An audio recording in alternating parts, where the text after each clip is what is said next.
예, 신율의 뉴스 정면 승부 2부 시작합니다. 제가 2주 동안 이제 한 한 일주일 더 남았네요. 여러분 지난주 화요일부터 지역번호 02로 시작하는 전화를 받아 주십사 이렇게 부탁을 드렸죠. 바로 지난주 화요일부터 청취 조사가 이루어지고 있는데요.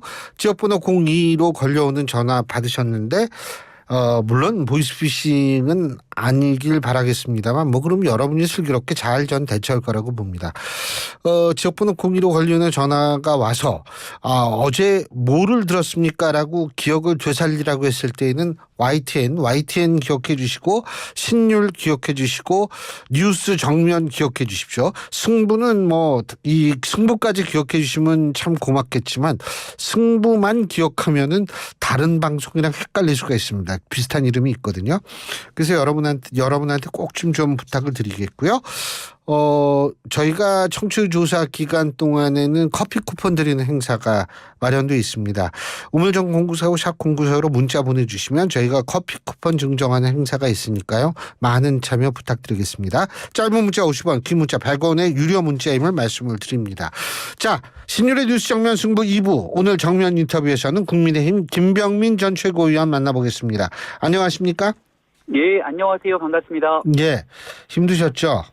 네, 고맙습니다. 아유, 어떻게 좀 드릴 말씀은 없지만 하여간 제가 볼 때는 그게 후보의 잘못일 수도 있지만 기본적인 틀판 거기다 플러스 외부적 요인도 다 작용을 하지 않았나 이런 생각이 드는데 어떻게 많이 부족했습니다. 네. 아유, 당연히 뭐가 부족하세요? 저는 아주 훌륭한 젊은 정치인이라고 생각을 하는데. 오늘 오전에 윤석열 대통령이 정기석 의원을 비서실장으로 내정했는데 저는 내정을 어떻게 평가하느냐도 물론 중요하겠지만 더 중요한 건 형식입니다. 예? 변화가 있었습니다. 변화가 있었죠. 그거 어떻게 평가하십니까? 대통령이 직접 발표하고 질문도 받고. 처음 대통령 당선되고 난 다음에 있었던 모습이었다고 생각을 하거든요. 그때도 마찬가지로 함께 일할 사람들 아마 인수위를 꾸리면서 그때 그런 방식의 변화들이 있었던 것 같은데 한동안 윤석열 대통령을 향해서 많은 언론 그리고 국민들의 지적이 있었던 부분들이 이 꽉 막힌 불통이라고 하는 이미지를 많이 각인시키고 또 거기에 대한 비판들이 있었습니다. 그러니까 바꿔 얘기한다면 도어 스태핑 이후로 중단됐던 대언론 소통 또 국민과의 소통을 강화해라라고 하는 주문일 거라고 생각하는데 오늘 있었던 발표 내용들을 보니까 직접 다가서기 위한 노력들을 시도하겠구나라는 생각이 들었습니다. 예. 그렇죠. 사실 대통령이 조금 일찍 이런 모습을 보였으면 어땠을까 네. 이런 생각도 드는데 잠깐만요. 지금 방금 들어온 소식이요. 영수회담 실무 협의가 무산이 됐습니까? 아마 경향신문 보도로 2시간 전에 영수회담이 무산된 것이 아니라 실무 협의가 무산됐다라는 그런 보도가 나와 있거든요.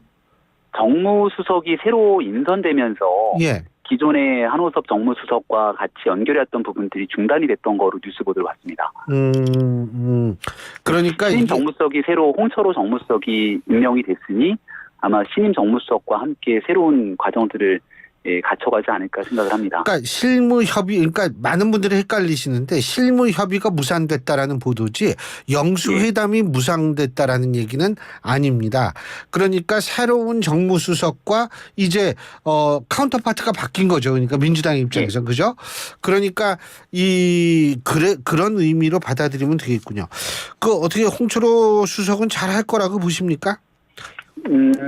수도권에서 떠난 인물이지 않습니까? 예. 얼마 전 낙선자 이 간담회에서도 얼굴을 봤는데 수도권에서 낙선한 사람들이라면 누구 하나 할 것 없이 국민들께서 얼마나 싸늘한 시선으로 지난날 국민의힘과 현 정부를 바라봤는지를 다 그냥 피부로 느끼고 있습니다. 그러니까 어디에서부터 무엇을 바꿔야 될지를 가장 잘 알고 있을 거라 생각을 하고 그 지점에 맞춰서 대통령실의 보좌를 해나가게 된다면 지금 현재 국민의힘과 정부에 좀 등을 돌렸던 국민들의 마음을 바로 세우는 데 역할을 할 거라 보고요.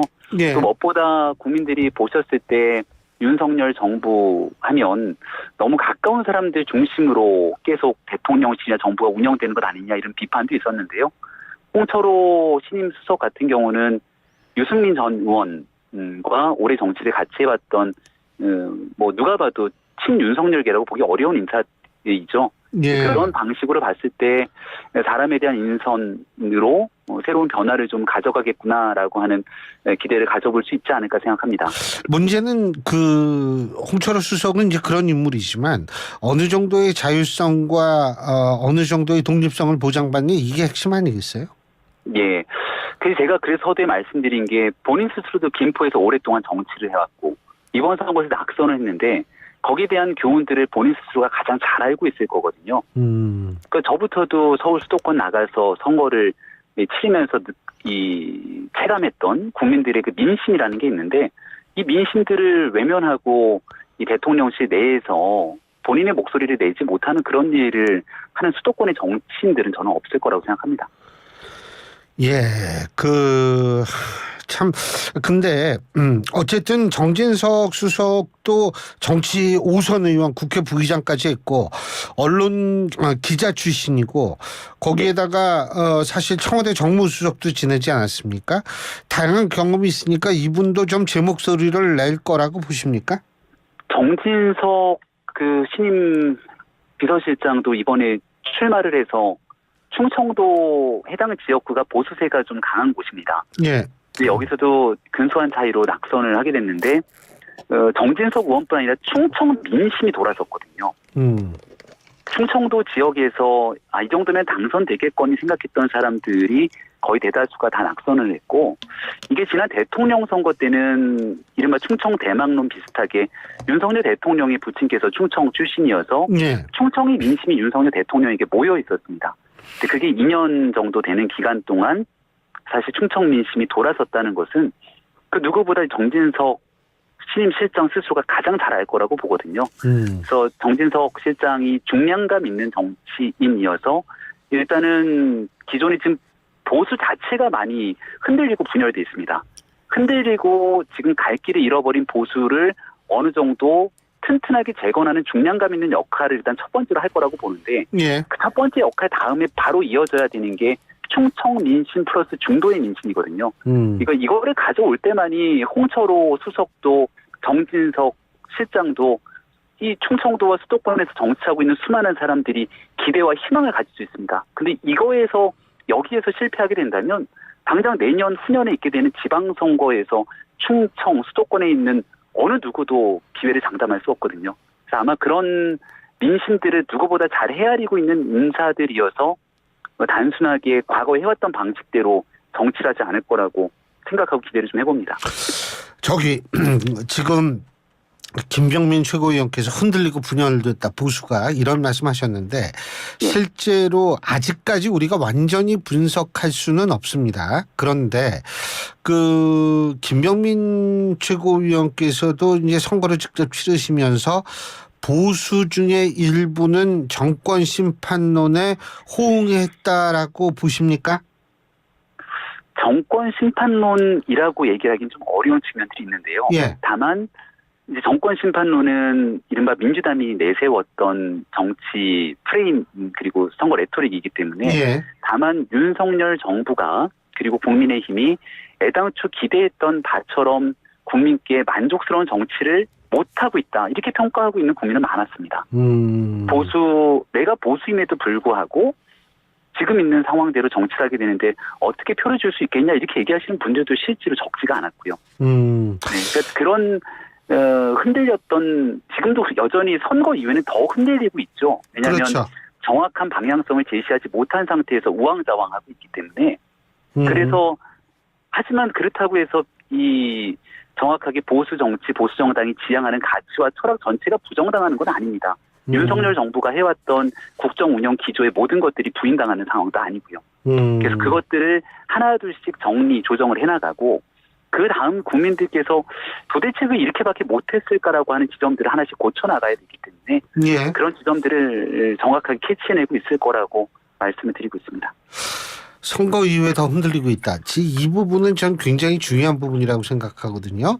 총리 인선과 관련해서도 전 중요하다고 보는데 예를 들면은 보수 자체가 선거 이후에도 흔들리고 있다라고 했을 때에는 이른바 외연 확장한다고 해가지고 야당 인사와의 협치 뭐 이러면서 야당 출신 총리를 임명하면 사실 보수가 더 흔들릴 가능성은 없을까요? 어떻게 보십니까? 협치가 중요하고 소통이 중요합니다. 네. 그래서 이제 원칙 있는 소통과 협치가 제일 중요한 것 아니겠습니까? 그러니까 국무총리는 일단은 민주당에서 동의를 해줘야 되기 때문에 이재명 대표와 같이 이야기도 나누고 민주당과 동의를 이끌어내는 인사를 찾을 수밖에 없을 겁니다. 현실적으로. 이제 그런 측면에서 총리 인선에 대한 야당 대표와의 소통, 협치는 중요한데요. 예를 들어서 지금 이재명 대표가 시종일관 얘기하고 있는 25만 원 국민 위로금. 예. 이런 부분들은 사실 위로금이 아니라 민생회복지원금이죠. 민생회복지원금. 예. 뭐 비슷한 생각이라고 저는 뭐 용어라고 생각하는데 이런 부분들은 사실 우리가 갖고 있는 기본적인 가치와 철학 내에서 동의하기가 쉽지가 않은 일들이죠. 예. 근데 지금 의석수가 참담하게 무너지면서 이런 모든 일들까지 다 야당에게 흔들리는 것 아니냐 이런 불안감들도 있는 게 사실입니다. 예. 그래서 소통하면서 야당과 충분하게 협의하고 조정해 나가는 모습은 중요하지만 분명히 지켜야 될 가치와 철학들을 지켜가면서 국민들의 삶이 굉장히 어렵거든요. 그럼 어려운 국민들의 삶을 해결하는 대안이 이 25만 원이 될 수 없다는 것이 많은 사람들이 생각하고 있는 저는 지향점이라고 보는데 그렇다면 윤석열 정부와 국민의힘은 어렵고 고단한 국민의 삶을 위해서 어떤 정책적 대안들을 갖고 있는가. 그리고 그거를 구현하기 위해서 우리는 총선 때 무슨 얘기를 했는가부터 다시금 좀 고민해 볼 필요가 있을 것 같습니다. 그런 메시지와 그런 정책적 얘기들이 나오지 않는 상황 속에서 계속 거대 야당에 끌려가는 듯한 모습만 보이다 보니까 기존의 보수 정당과 보수 가치 철학을 지지하고 지향했던 사람들마저도 흔들리는 모습들, 이게 이제 지지율 등으로 같이 함께 나타난다고 볼 수 있겠죠. 제가 단도직입적으로 좀 여쭤볼 게 하나 있어요. 뭐냐면 지금 대통령의 임기는 3년 조금 더 남았죠. 근데 이제 2024년 5월 31일부터 임기를 시작하는 22대 국회의원들은 2028년까지 아니에요. 4년 남았죠. 1년 차이가 있습니다. 그죠? 이 1년 차이라는 것이 실제로 국민의힘 의원들이 이게 중요한 의미를 줄 수도 있다라고 보거든요. 이런 의미가 다시 말해서 이 의원들이 동요할 가능성은 어느 정도라고 보세요? 국민의힘 의원들. 그 동요라는 게 이제 그 정부가 어려운 상황에 놓여져 있을 때 얼만큼 정부의 든든한 버팀목 역할을 해주는가. 그렇죠. 아니면 야당이 거세게 몰아세우고 있는 과정 속에서 야당이 혹시 동조하는 의원들이 나오는 건 아닌가 이런 질문으로도 그렇죠. 맞습니다. 네, 그래서 더더군다나 중요한 건 결국 국민들이 원하는 방식의 정치를 얼만큼 의미 있게 해나가느냐에 달려 있다고 봅니다. 저는 여기 있는 우리 108명의 여당 국회의원들도 한 명 한 명이 다 헌법기관이고 또 국민들의 누구보다 국민의 눈높이를 가장 중시하는 의원들이라고 생각을 하거든요. 그래서 국민들께서 생각하시는 바대로 윤석열 정부가 거기에 맞춘 정치를 해나가게 된다면 엉뚱하게 여기서 이탈하는 의원들은 발생하지 않을 거라 봅니다. 근데 만약 이 정부가 국민들께서 생각하고 있는 지향점과 방향성이 분명히 있고 근데 만약 여기를 쫓아가지 못하는 방식으로 이 윤석열 정부가 만약에 점점 도태되게 된다면 다른 목소리를 내는 의원들이 나올 수밖에 없지 않겠습니까? 그래서 지금부터는 훨씬 더 고차원적인 정무적 보좌가 필요할 거고 그 어느 때보다 국민 눈높이를 맞추기 위한 국정 운영의 혁신과 변화가 정말 시급하게 요구되겠죠. 그렇죠. 그리고 이건 좀 다른 얘기인데 한동훈 위원장 말이에요. 그 대통령과의 오찬, 그러니까 한동훈 비대위원들과 대통령실이 오찬을 제의했던 모양인데 건강상의 이유로 거부했다라고 그러죠. 근데 이거 가지고 다시 갈등이 불거진다 이런 얘기를 했는데 어떻게 보세요? 언론 보도되는 상황들이 저는 좀 좋지 않았다고 생각합니다. 언론 보도도 없는 내용들이 나오는 게 아니라 홍준표 시장을 통해서 나왔던 언론 보도가 매우 좋지 않았고요.